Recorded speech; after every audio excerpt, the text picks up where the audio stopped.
Thank you, Sue. It's so good to be here. Some of you maybe came last time we had Sally at an event at the mill.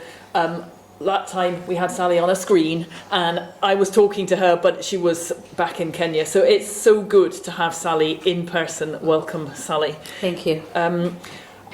Maybe we should kick off with the obvious question. Can you just tell us a bit about the background to Meru Herbs, what Meru Herbs is and where you are and what you make? Okay. Let me just start by appreciating everyone for taking time this afternoon to come and listen to us. We are very humbled as Meru Herbs, on behalf of Meru Herbs. So Meru Herbs is a community-based social enterprise. We grow and we process organic herbal teas, tropical fruit jams, and tomato-based sauces. 90% of what we grow is exported to fair trade organizations all over the world. We started in 1989 as a water project. This is because where Meru Herbs is located is a semi-arid, marginalized region in Kenya. And for the longest time, the community really used to struggle for water, for basic use, like to water your farm, your animals, to use in the farm, even for consumption or for use in the house. So the Diocese of Meru, and in collaboration with the Italian government, started a water project to provide piped water to close to 430 families living in this Meru Herbs region. And once the water was in place, then there was a need to come up with a commercial venture. One, not only to meet the operation and maintenance costs of the water project, but also to provide a source of income for the community. Because, the community is located in a semi-arid area. There's not a lot of chances, and especially for the women. So Meru Herbs was created mainly to give a kind of a lifeline to the women, to improve their quality of life, to give them a kind source of income, to empower them. And in 1991, we started the Meru Herbs project. We started with the herbs. We had 3 herbs. We had hibiscus, chamomile, and lemongrass. And so what would happen is the farmers would dedicate a small portion of their land to growing the herbs. And then when they are ready, they would harvest them and then bring them to the factory, which is situated in the middle of the community for processing. And this is an activity right from the beginning that creates employment for women. This is because the produce, the herbs, have to be cut, they have to be shelled, they have to be dried, they have to be prepared. And this, even if it was open to both men and women, it tended to be more an activity for the women. They took it like a social event where they would sit and prepare the herbs. And then when we started, we didn't have any form of machinery, so we used to just pack them in bulk and then we export them. But then we got machinery, and then we were able to add value. We were able to make tea bags. We started experimenting by creating blends of these herbs, and then also creating more employment opportunities for the women, because now we were actually adding value to the produce, not just selling it in bulk.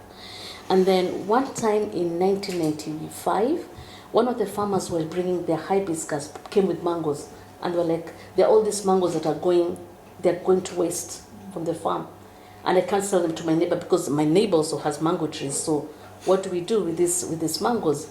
And so we got an expert to teach us how to make jam, and they taught us how to make the jam step by step. Cook it to the right pH, cook it to the right bricks level, and then pack it in a way that it can compete internationally. It can sit on the shelves and compete. And all the steps are not automated, they are manually done. So the women actually do the peeling, they do the cutting, they do the grinding, they do the cooking, they do the actual packing and then labeling. So also creating more employment opportunities for the women. And then we realized that there's so many fruits that were going to waste, tropical fruits that there were papaya, ananas, all these fruits that would go to waste. So we started creating jams now with all the fruits that we have. And I think we are adding more ranges to the jams that we're already selling to JTS. So very soon you'll be enjoying some new range of jams and sauces. Yeah. We'll tell you more about that a bit later on, but that's really helpful. Yeah. Can you tell us how you got involved? It's amazing that you're here this week, mainly on a family holiday, and taking the time to talk to us. And I think your story within Meru Herbs is also inspiring. So can we hear that one? I started with Meru Herbs first as an intern. So during the holidays, I would join them for, like, I'd go to Meru, and that was a while back. And I was curious about this project because I was doing a marketing degree, and they were lecturing us about the conventional system where you have a middleman, you have a wholesaler, you have a retailer. It's a whole chain of people involved. But the fair trade system, which Meru Herbs was in, was different because it was about producers, it was about traceability, it was about bringing the final consumer closer to the producer. And I was curious about that. I was also curious about the women because I had a passion for community, and I really wondered. I used to travel there, and I'd look at the ladies in this remote area, and I wonder, what are their options? What is it that what do they see beyond just this village? And then I started seeing how their lives were transforming with Meru Herbs. They started like earning their money and saving their money and buying land and improving the food security of their families and building better homes, and that gave me quite a lot of interest. And so when I graduated, I immediately joined them as a full-time employee. So I started doing marketing, I did logistics. Now I'm the managing director at Meru Herbs. I think that's amazing. I mean, it's a story that happens in a lot of fair trade businesses, but that you obviously were so inspired that you started in the area that you had expertise in, but then the business has given you expertise in other areas, such that you're now the managing director is just brilliant. Yeah. You've already touched on it, but maybe could you tell us a little bit more about the difference that Meru Herbs makes in your area, and maybe with an example? Okay, maybe I'd start by talking about the organic farming. So what we do, we really try to grow within the ecosystem. So we insist that we have to grow through organic farming, no chemicals, no fertilizers. Our jams are pure; they don't have any additives or colorants, and that's why when you open, you really have to refrigerate because they don't have any preservatives at all. So about organic farming, that's one of the things that we have really emphasized for our producers, and we also encourage them to grow their own crops organically. And then the second thing, and the thing that gives me a lot of passion about Meru Herbs is the women. Mm-hmm. It's a difference it makes because they have alternatives. It's not. They didn't get quite the education that will allow them to go to universities and all that, but then they are able to earn some money by working at Meru Herbs. It empowers them, and not only that, 90% of the people, of the staff that work at Meru Herbs are women. So they take up leadership positions. They are able to make decisions. They participate in decision making. So I'm not just another face in Meru Herbs. I come to Meru Herbs, I am seen, I am heard, and my opinion actually matters. So I'm not just another face in Meru Herbs. Yeah. So that empowering women, that giving them a source of income, and that taking up leadership position really gives me a lot of passion when it comes to Meru Herbs. That's one of the areas that we can really say we have done in terms of empowering women. Another area this is with regard to climate really, is about powering the entire factory on solar. I mean, we're in Africa, the sun is really hot there. So you might as well take advantage of that. And then also it's clean, renewable energy. Electricity is expensive. And not even that. For the producers, electricity is not affordable. Mm-hmm. So to have a solar system in place, a solar lamp, solar panel, is really a big deal for producers at Meru Herbs. I think when we spoke on Friday, you were talking about one particular farmer. Yes.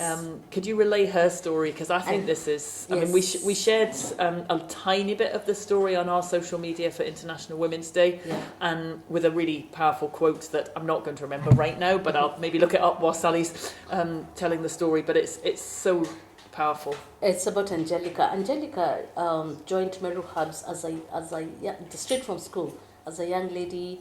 She didn't have very many opportunities, but when she joined Meru Herbs, we were doing the herbal teas.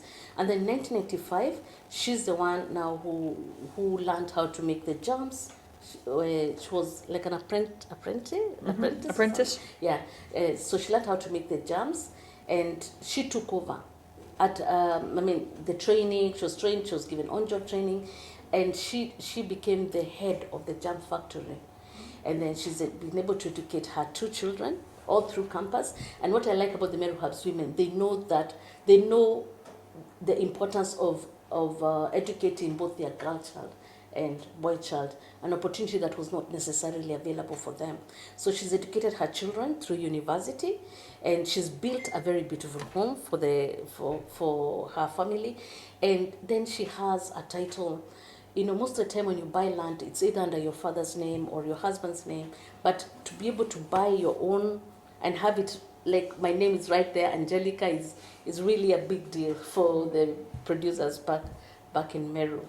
And so as we speak, Angelica now is the head of the jam factory. She's the one in charge of producing all the jams and sauces. So the quote that we shared for International Women's Day was, "An empowered woman is beautiful beyond measure." And powerful. Sorry, powerful beyond measure and beautiful beyond description. And I just think it summarises a lot of what Sally's just said, but it is so powerful. And fair trade isn't just about women's empowerment, but there's a lot about the work with Meru that is about women's empowerment. And I think it's really important, really significant, particularly when you hear the stories of, it used to be a case of male children were educated, female children weren't, and those sorts of women didn't have title to land, and that empowerment is really significant. You've already touched on climate change a bit, but maybe you could tell us a little bit more about how climate change is impacting the community around Meru and anything that you're doing.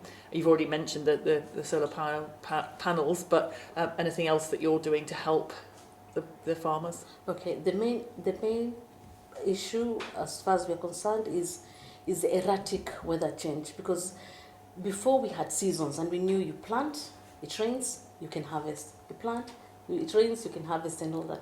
But now we have lost a crop because we planted, it rained too much. So it flooded, mostly the herbs, the chamomile, it flooded and we lost that whole crop. The next time you plant, then it's completely dry. And being already in a semi-arid region is already challenging for us. Then add on the erratic climate change, and it's crazy. The other thing we experience is locusts.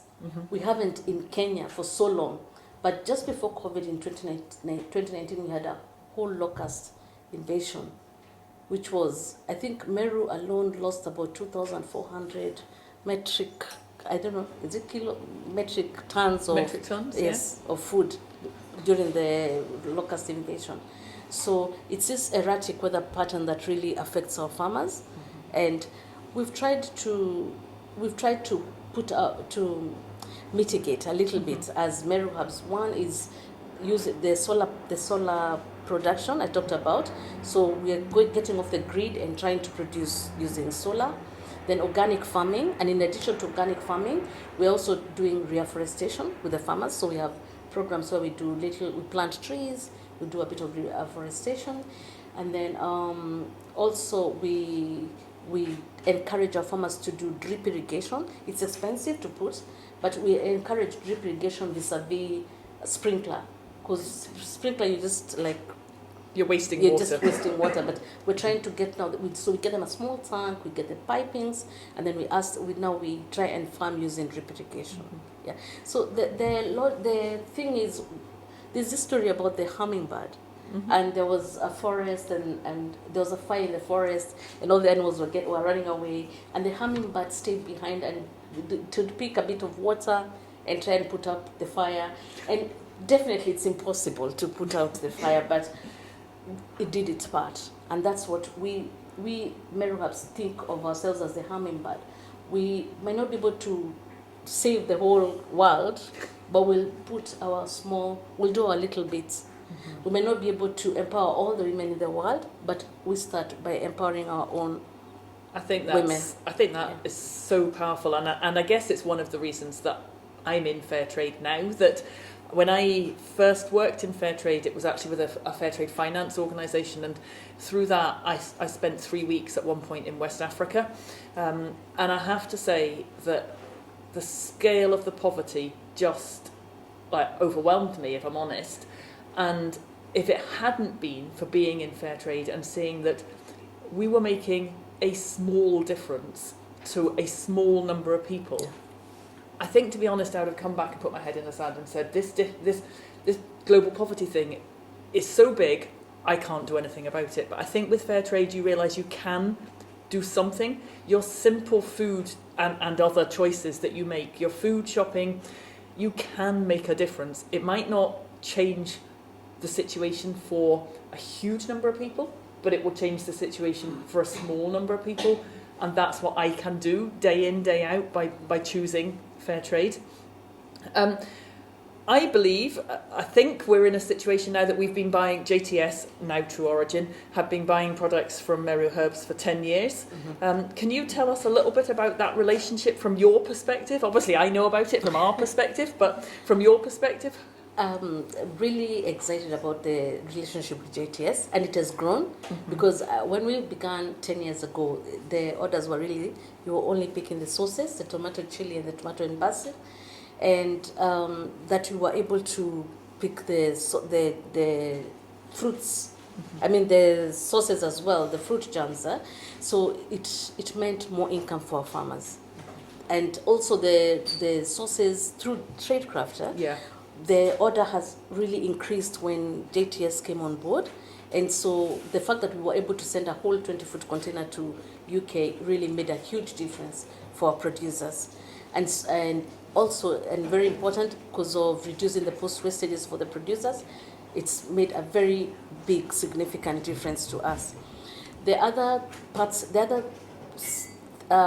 things I'd like to mention is like the WFTO membership, that the getting us started and seeing us through, that has really... So WFTO, for anyone that doesn't know, is the World Fair Trade Organization. Yes, yeah. It assesses or audits organisations for adherence to the 10 fair trade principles, and initiated through conversations with Sally, but then we were able to apply to the Scottish Fair Trade Forum for a little grant to kickstart that process, which has then carried on with support from the Balmoral Trust beyond that. Yeah. So even if we're practicing fair trade right from the beginning, it's good to have the certification. Then we're also working on other certifications that will help to open up the market with JTS. So the partnership really is flourishing, and I think it's going to grow even more. I really hope so. This year's been a huge challenge. A lot of you will be aware that Tradecraft went into administration in January. Tradecraft they were about 20% of JTS's sales, but they were very significant in terms of purchasing the products from Meru Herbs. And when we assessed the impact of Tradecraft closing, one of the things that we recognised was that it was going to be really hard for JTS to justify an order to Meru this year.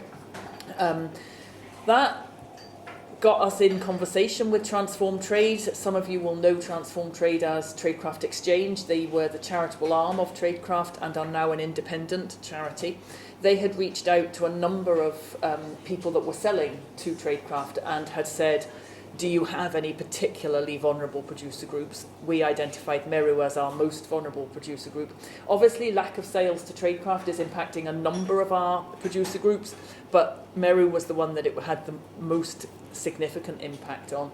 And that relationship, that three-way relationship between us and Meru Herbs and Transform Trade has now materialised in a grant that Transform Trade have been able to give Meru through their producer fund. Some of you will have seen the fundraising that Transform Trade have been doing for a producer fund. They've raised just over 200,000, I think, through that fund, and Meru have received one of the initial grants, which is brilliant because it is enabling you to invest in training, scales, certification, and certification, yes, as the three main things, which is brilliant from our point of view because it provides some ongoing training on WFTO principles and those sorts of things, but it also will help you in terms of that certification. Some of our bigger customers need more food safety certification than Meru currently have, and we can't open that market up for Meru products at this point, but hopefully in the future we will be able to. Can you talk a little bit about how you've benefited in terms of the relationship with Gavin's Mill and maybe the Gavin's Mill gifts things? I'm smiling because the last time I was speaking to possibly a number of people here, I was on Zoom. We were talking about, I talked about Meru Herbs, and I remember you sent some money to buy the solar lamps. Unfortunately, I don't have the pictures here. It would be really I've got the nice. pictures on my phone. But you should see the faces, the glow in the women who actually got the lamp. Because what that means is no more candles. A candle, you can always like have a small accident or something. And then also you're leaving the children to do their homework on candlelight and all that. It's not as easy. But now with the lamp, I wish you could show a picture, because the lamp actually has a radio. So when it's not lighting up, it's got a radio that you can actually listen to. It's got a charger as well. And all you need to do is just take it out to the sun. And it's charged for you for the evening. It's charged for you when the children come home from school.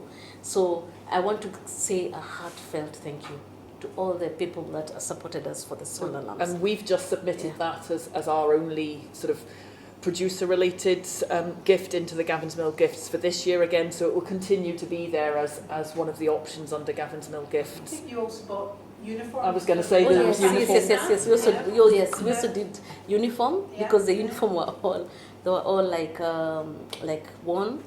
Yeah, so we also bought a whole set of uniform for the entire staff. Which I think was a direct result of the event, the last event, wasn't it? Yes. So I'm really, really grateful for that. I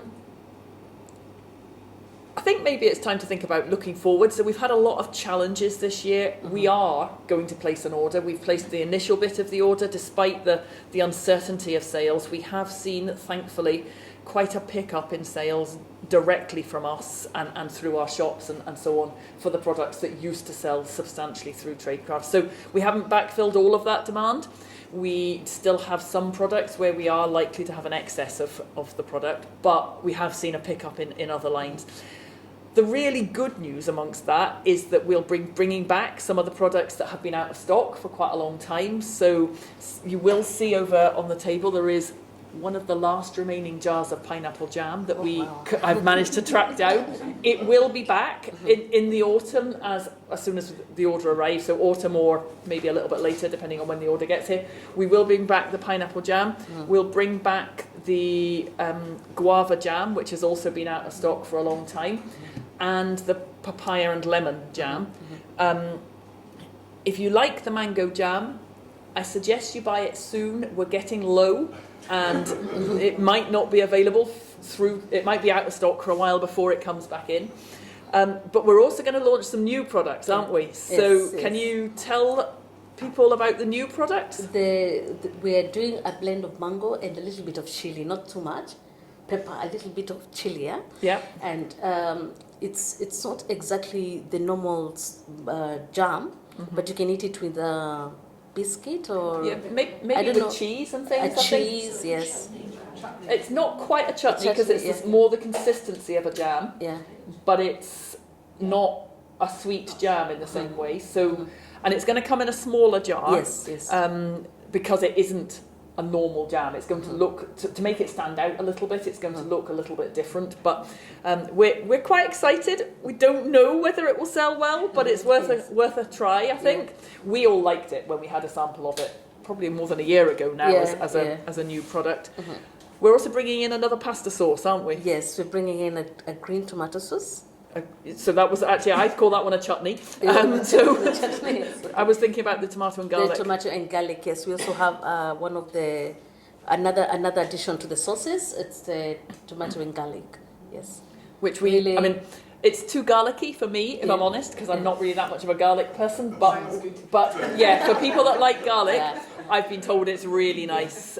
We've just been working a bit on the consistency because the first version of it was a bit too bitty. Yeah. So we're hoping it's going to be closer in consistency to the current sauces, and that it will hopefully complement the two that we already have, the tomato and basil. If you've not had it, please buy a jar. It's amazing. Maybe do you want to start taking some of the samples round?